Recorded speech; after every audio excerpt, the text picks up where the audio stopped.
How to select multiple words in Microsoft Word. This is useful when you want to format, copy, move, or delete different parts of your document at the same time. First, select the first word or section you want to work with. Then, press and hold the Control key on your keyboard. And select another word or section.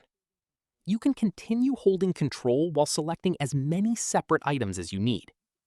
For example, you could select several keywords throughout a document, even if they are on different pages. Once you've selected everything, you can apply formatting to all of the selected text at once. For example, go to the Home tab and click Bold, or simply press Ctrl+B. You can also change the font, color, size, or apply other formatting options to all selected items. Just remember to hold the Control key while selecting each additional item.